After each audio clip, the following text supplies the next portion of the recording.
In the robust and diverse landscape of video game journalism, the lines between unbiased reporting and liberal activist influence is becoming increasingly blurred. As gaming's grown from a niche hobby into a cultural phenomenon, a new and unfortunate form of media influence has emerged, one that often champions a particular left-leaning political narrative under the guise of entertainment critique.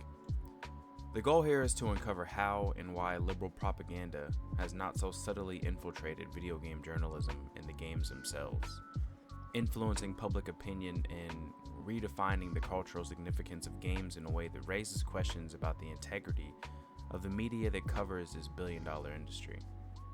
Activist journalism disguised as honest discourse in video games has become increasingly harmful to the industry's medium, with many outlets prioritizing political agendas over objective reporting.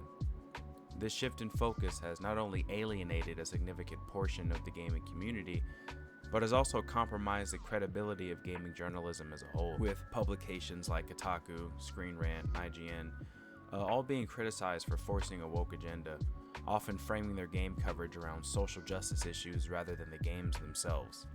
This has led to a growing divide between gamers and the media, eroding trust and contributing to the ostracization of the community. This one-sided approach has the effect of marginalizing gamers who do not share the same views, leading to accusations of elitism and condescension within the industry. As a result, many gamers feel misrepresented and ignored, which fosters resentment and fuels the perception that gaming media is incredibly out of touch with its audience. This dynamic not only damages the relationship between gamers and journalists, but also undermines the integrity of the industry as a whole. Constantly bashing the straight male audience while they are the main reason that developers of games and gaming journalism publications have jobs and platforms in the first place is vehemently asinine.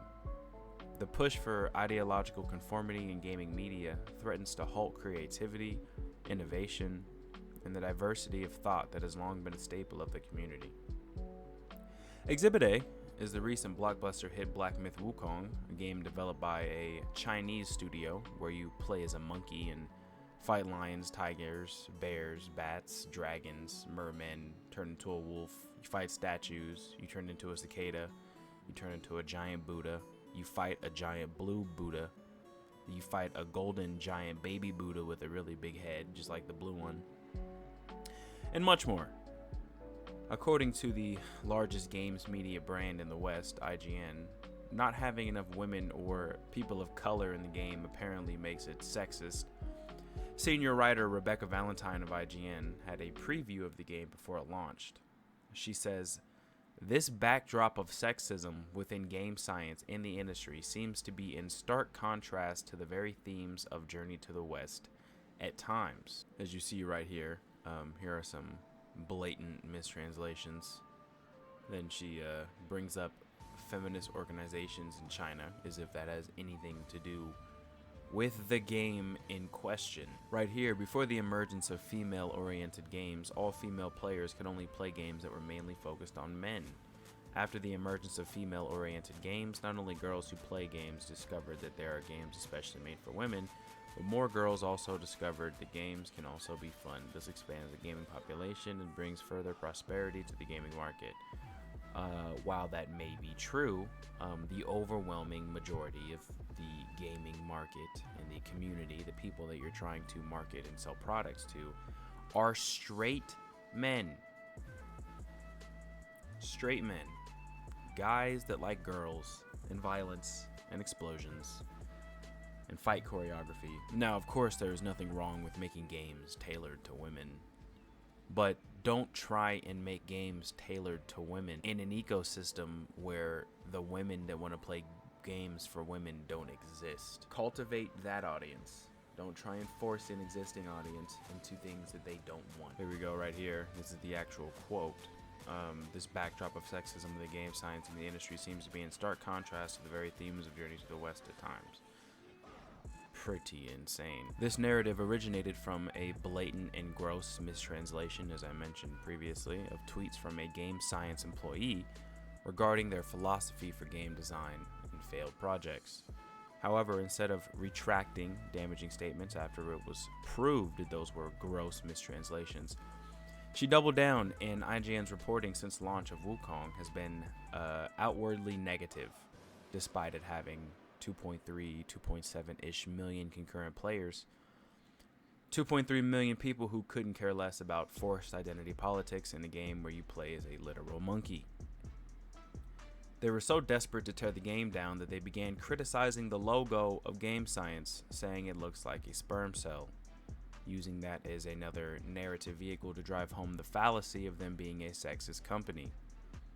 How does that make any sense, considering women also come from sperm cells?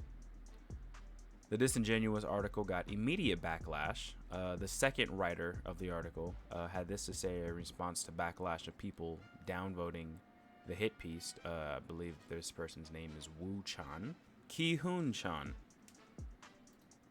I'm so effing pissed. This has gone too far. Don't play Black Myth Wukong. If you must, go and pirate it if you enjoy it. I do not want to know it. F Game Science and all the grifters who are doing this to one of my fave people in the industry. Ki-Hoon Chan then proceeds to say, do I hate white people? Yes. And if you're a friend, you'll understand why this is never personal. I hate white privilege so much, their ability to scream reverse racism when faced with a tiny bit of criticism. The world revolves around them, even in Singapore, every day. Not only does this not make sense, as it is a Chinese mythology action game made by Chinese developers, but it also feels very personal towards white people. IGN, who's supposed to represent the nerd culture in the West, is affiliated with people who are not only absent of journalistic integrity, smearing a game's diversity in studios' mistranslated tweets, but is also someone who is literally campaigning for crime and the hatred of a demographic of human beings for arbitrary and unrelated reasons. This slander is further discredited by there being multiple women in the game who are essential and necessary to the narrative. The only way to stop these people from continuing to poison the well of gaming and pop culture is to bankrupt them. That's exactly what's happening with Sony's pitiful excuse of a live service game called Concord, a DEI game at its core, boasting an exclusively minority cast of characters, morbidly obese characters, social rejects, and of course they all have pronouns and non-traditional sexual orientations represented in their character select screen and also in the genre tab of Steam, being political and LGBTQ, that they removed after seeing the abysmal player count. Not only is it bad and overpriced when almost all other live service shooters are free to play, it is forced and is a mockery of people from those communities, as they are all stereotypical caricatures that are so egregious you would think it was a parody. As of today, Steam DB data reveals that the game launched last August 23rd, 2024 with 585 players and peaked at 697 players. I didn't mean last August, I meant current August. The player numbers then steadily dipped, peaking at 473 players on the 24th and 402 players on the 25th. To make the comparison, the early access beta, which was available to everyone who pre-ordered the game and everyone with the PlayStation Plus subscription, peaked at 1,124 players. The open beta that came a week later peaked at 2,388 players. And these are all numbers according to GameRanks. Needless to say, no one cares about this game. It is reported that this project costs nearly $200 million to produce and has yet to reap a fraction of a percentage of that cost. I wouldn't be surprised if they haven't even made back their marketing numbers. A developer of Concord had this to say in response to people pointing out the game's horrific player count. He responded to someone on X, "I'm so sorry this has to be your first. I do not believe it is you or any of the other devs' fault that this game has performed so poorly. I can tell that a lot of effort was put into completing this game. It just came at the wrong time and genre." The developer's response was, I don't really care. It was a huge labor from a lot of insanely talented people making an awesome game. Why would I care about a bunch of talentless freaks hating on it? I'm sure having fun playing it, and I wouldn't trade it for anything. Well, you, sir, and your 37 other coworkers are the only ones having a great time. This should be a call to action to all gamers, passive scrollers, TV enjoyers, Disney Plus subscribers, Amazon subscribers, Hulu subscribers, enjoyers of anything that is entertainment. Vote with your wallet. These corporations don't truly care about diversity or representation. They care about money. And when the decisions they make to force feed us garbage and try to teach us a lesson as if they aren't some of the greediest, selfish people around would make anyone frustrated. Like the CEO of Bungie buying 100 cars while laying off a fourth of their workforce because they lied to Sony about how much money Destiny was making. These CEOs are never held accountable. The people at the top are never held accountable.